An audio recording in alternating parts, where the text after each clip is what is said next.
Olá, queridos, graça e paz, somos vitoriosos. Hoje nossa leitura de número 269, mas antes quero pedir a você que curta esse vídeo, compartilhe com seus familiares, amigos e vizinhos e vamos juntos levar a palavra do Senhor.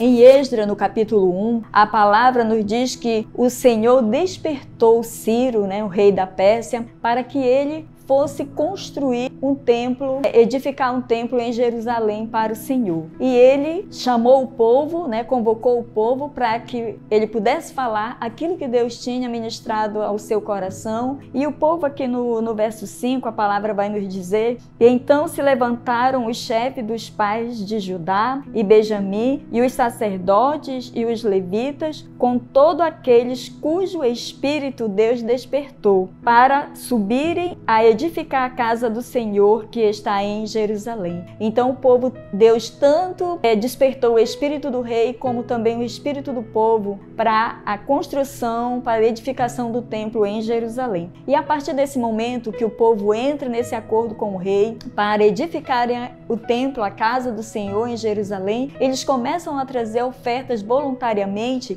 para essa edificação do templo. E também Ciro vai devolver a Jerusalém todos os utensílios da casa do Senhor que tinham sido levados por Nabucodonosor. E aqui no capítulo 2, nós vamos ver a lista dos que voltaram da Babilônia para Jerusalém com Zorobabel. Essa listagem desse povo que retorna após o cativeiro, ela é toda registrada, todos eles são registrados. E aqui a gente vai ver família por família, o que cada família representa dentro do povo de Israel. Mas uma coisa interessante nesse capítulo, e aí talvez nós vamos tirar algumas dúvidas, quando nós encontramos várias sequências da genealogia do povo de Israel. Aqui no versículo 61, a palavra nos diz: e os filhos dos sacerdotes, os filhos de Raibaias, os filhos de Cós, os filhos de Barzilai, que tomou por mulher das filhas de Barzilai, o Gileadita, e que foi chamado do seu nome. Estes, o seu registro entre os que estavam registrados na genealogia, não se acharam nelas, pelo que eles foram considerados imundos e rejeitados pelos sacerdotes, porque o seu nome não estava nessa listagem desse povo que havia retornado para Jerusalém. Então nós vemos o quanto é importante a genealogia, os fatos serem registrados do povo para a comprovação da sua linhagem diretamente com o povo de Israel. E aqui no Salmo 91, nós vamos ver o salmista louvando, engrandecendo ao nome do Senhor, assim, um salmo bem conhecido. E a palavra nos diz que o salmista ele começa a exaltar, glorificar o nome do Senhor por tudo aquilo que o Senhor tem feito na sua vida como protetor, tem sido seu refúgio, tem sido seu socorro. E Deus, como esse protetor, ele defenderá seus filhos de todo o mal que o possa afligir.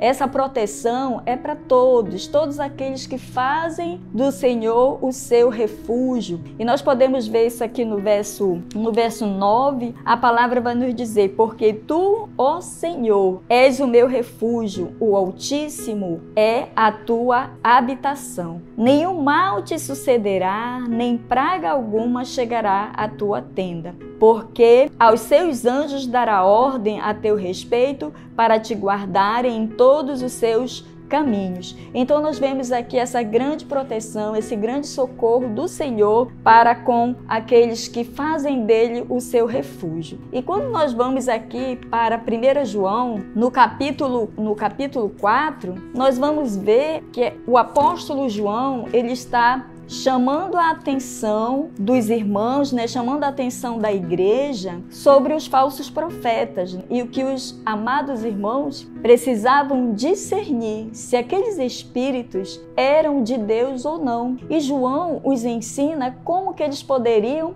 ter esse discernimento. A palavra diz que João ensina que o discernimento era que se esses espíritos confessassem que Jesus veio em carne aqui na terra, confessar, ele seria um Espírito de Deus. Mas se esse não confessasse, ele não seria um Espírito de Deus. Então nós podemos ver que o apóstolo nos ensina e que precisamos, como igreja do Senhor, ter esse discernimento para discernir os Espíritos, se são de Deus ou se não são. E ele ainda, queridos, nos ensina que nós precisamos aprender a confiar no Senhor e saber que maior é o que está em nós do que está no mundo, e que não deveríamos temer, mas apenas crer e confiar no Senhor e aprender a discernir os tempos, discernir os espíritos, para que nós possamos ter uma vida abençoada. E aqui, a partir do versículo 7, o apóstolo vai também nos instruir acerca do maior